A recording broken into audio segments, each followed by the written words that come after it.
Hello, Melakna. Channel delay di video macam live group ni channel setiap video na. Dia usah channel aku nak lihat macam di boost university tidak usah nak sampai channel session apa na. Channel di mana aku sih boost story for. Alu channel live group ni channel setiap video na. Edit video channel mungkin new edit video channel. Hari tu ya lebih ada kamu channel di mana.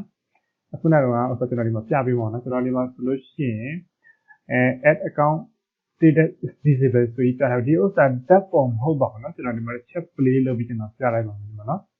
तो जब फिर चला पावे हमारा ना वीडियो साथ वीडियो हो बारे तब हम हो बात जहाँ किसी में क्या भी में हो ना ने सोचा में ओके मार चेची बाना मार सोल्यूशन बुक इन्वेस्टी से क्या है ना सोल्यूशन डालते हैं सब पहले बामे सोल्यूशन जाने में क्यों से आलम बुस्ट लो जाए अच्छे बाय अच्छे मार तो ना खारें तो तोंगिया चामे लिया चामे di nama mo Elisa Chin ne ta aku chin ma nya ba a phit ya ta di nai wet ne approach phit tawa myo lo ta ma mo lo shin le di 15 minute ne nai debet approach phit ta myo lo phit khae ba le no okay ကျွန်တော် video ဆက်လက်ပြီးတော့ကြည့်လိုက်အောင်ဒီ boost post ဖြစ်အောင်ကျွန်တော်ဘယ်လိုမျိုး setup တွေလုပ်သွားတယ်ဘယ်လိုမျိုး process တွေကျွန်တော်တစ်ခုချင်းစီလုပ်သွားတယ်ရှင်းပြတယ်ပြောပြတယ်ဆိုတော့ကျွန်တော်ဆက်တက်ပြီးဒီ video အားလုံးရှင်းပြတော့ဆိုချေ video ဆုံးလေးတွက်ကြည့်ပြီးတော့ကျွန်တော်ပြောချင်တယ်တကယ်လို့နားမလည်ခဲ့လို့ရှိရင် comment box တစ်ဆင့်ကျွန်တော် hello hi လို့ပြီးမေးမြန်းနေမှာเนาะ okay Hello, Melakna. Channel ini itu teman kita. Channel add account details kita usah link saja mereka. Request service timun ini channel setiap tim mesti pada. Cuaca sih di pun dari request service over melai. Channel request service timunnya apa yang sih apa? Di page pun nama request service timunnya apa yang kita semua ini di rumah. Request service timunnya belum timunnya masalah. Tapi tiga hari channel saja meh. Video sih channel itu channel add account details kita channel di sama request service policy itu ya. Totalnya di mata kaya lagi request service timunnya kan betul. Account of them active macam apa ni? Ini ama permanently visible. Tamam mo ini ID field so pola kira ni kita dapat. Itu mo tu no di cari nale double form. Ama longwa mapane request service team mutini ini di alam tu nak cerita punya. Solution request service team ni ada usah le. Ya untuk mutini belum selalu tu ham mesra usah cerita ini di mana proposal itu tak kucing yang nak cerita punya sebab. Semua ini tu nak cerita kalau kami. Channel di request service team tu ini channel di account ID tin ha lo about itu ID tin ha bida si mesti tu jangan set tu semua. Kalau ID mesti ada ini ID tin mesti ni processor channel kare. Jasa sehingga kita kami ada channel di mana pasien account nama. Video sih channel di mana tulisan account channel ni mesti private channel ni mesti account channel ni. Video sih channel di mana channel ni di ID confirmation tu top no. Okay, channel di macam tu ID tin ha bila ada channel green tick mana tu channel mana. Jadi green tick mana dia lu sih channel di mana tak kaya channel request service tu follow ya apa. Tercuci sih channel di mana green tick mana kopi mana green tick mana sih juga itu channel di mana request service follow sih ID field banyak cara ni usah sih channel di add account belum jangan visible kita kira belum jangan repetitif kita kira so jangan kami kita tercuci di pujian jangan kira lah tamam ini di repetitif kita di account repetitif kita post tag akan ada macam di tina hampir le kita baru ID field banyak seperti video si request service for request service ini apa yang kita baru okay channel itu channel step by step channel loop jadi kami itu channel request service channel apa channel ini channel ini macam ni request service of repetitive and account tu pola okay video si channel macam yes tu ni channel ini macam ni select your account tu ni you kan baru उससे चुनाव में से दर्शन अकाउंट से डाटा कम करना होगा ना उससे चुनाव में दर्शन अकाउंट से डाटा कम करना दर्शन अकाउंट ना अच्छा ये चुनाव में चुनाव अपना ठेना दी अटेंशन में सुनना एंड दी कॉम्बिनेशन स्टेज सुरी पे आने पर दिन में फील्ड से तक है अच्छा आपके नया चार अंतर जमो ये वीडियो ले नया का शेयर की तो हम बालों का दी प्रोसेस अंतर कुछ चीज़ है मतलब क्या चिंता पे में से पाए चुनाव तो केलो दिन में di osa minus le mopo di osa mopo lo sin channel di n wa ta channel tak yue bu ma channel di ni ma channel di ma sa lo tha atin shi ya ma channel pyaw ma sin di osa paw la ma lo ma tin khare atwai channel channel di ma aw so ma channel di ma sa takai lo tha bi osa shi ya channel ma tin so ma na ma alon tat ha bi shi di osa tak copy ku paste le san so osa paw la di na sal le nai awan le sin ade chi approve phit me dai ma channel thina osa ne to le sin ade channel id confirmation skill so ka da ba le itu channel link tu pina ber link tu channel darah itu macam ni. Okay channel di ni aja lo sih channel di mana di confirm juga ending tu itu ada ber. Jadi si channel yang awesome talk channel di nama channel di mana pun ni tina mo channel di ni ama pun itu jom mo no. Dekat channel di ni ama ni tina kalau drive lens ni tina harus solusi ni channel di ni ama drive lens ni. တကယ်လို့ဒီနေရာမှတ်ပုံနဲ့တင်ထားရဆိုလို့ရှိရင်မှတ်ပုံနဲ့တင်တော့နော်ဒီနာမည်က dozen ဆိုတော့သူကမှတ်ပုံနဲ့တင်ထားဥစ္စာများမယ်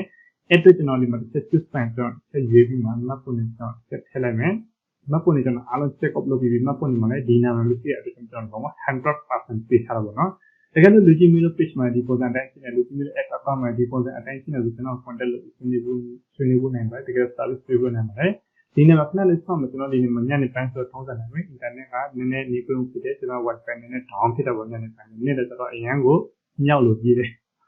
okay ကျွန်တော်ဒီမှာပြောနေဆိုရင်ကျွန်တော်ဒီမှာလုံးဝ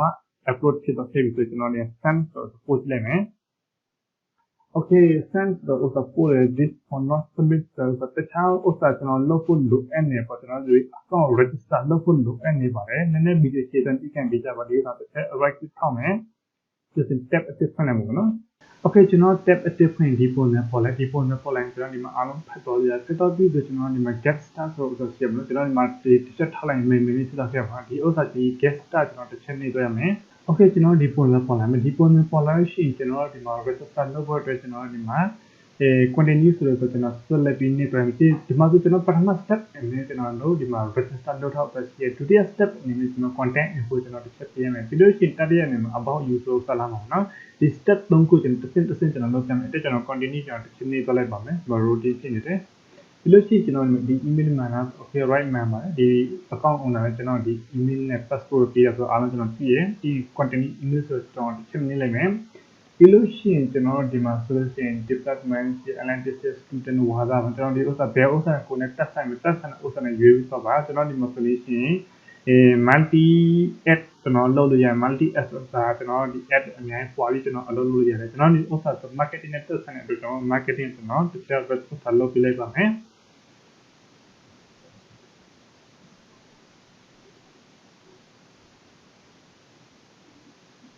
okay ကျွန်တော်ဒီ marketing ကို register လုပ်လိုက်ဆိုကျွန်တော်ဒီပုံစံလိုက်ဒီပုံစံပါလို့ရှိရင် note add yes ဆိုပြီးသူကပေါ်တယ်ကျွန်တော်ဒီမှာ add kit လုပ်ဖို့လိုအပ်ပါတယ်ဒီ add kit လုပ်ဖို့လိုနေကျွန်တော်တစ်ခါလေးကျွန်တော်လုပ်ပြမယ်ကျွန်တော်ဒီမှာ add kit ကျွန်တော်တစ်ချက်နေလိုက်မယ်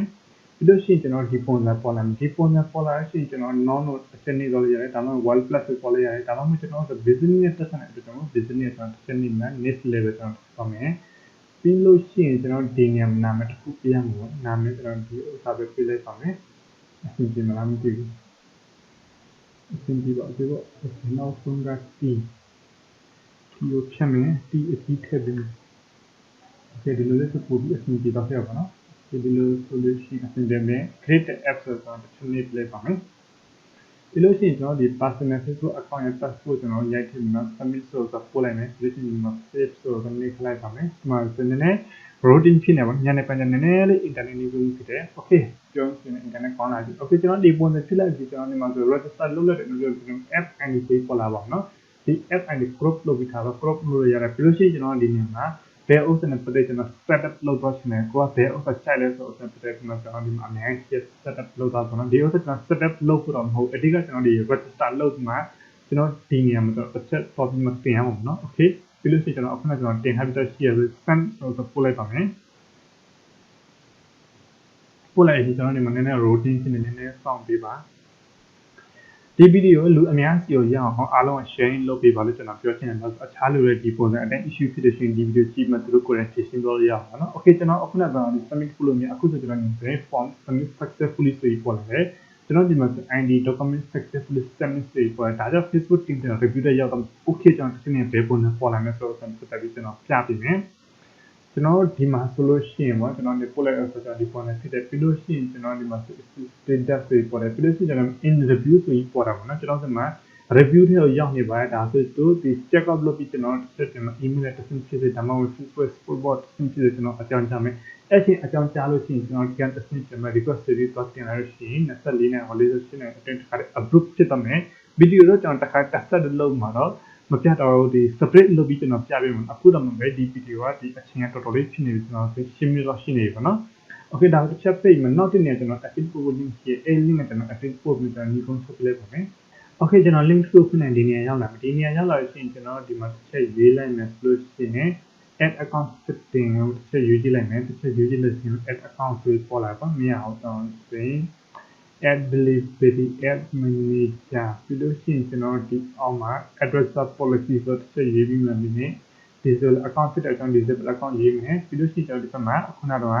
ရေးထားတာပါနော် hi digital team my ad account is registered I want to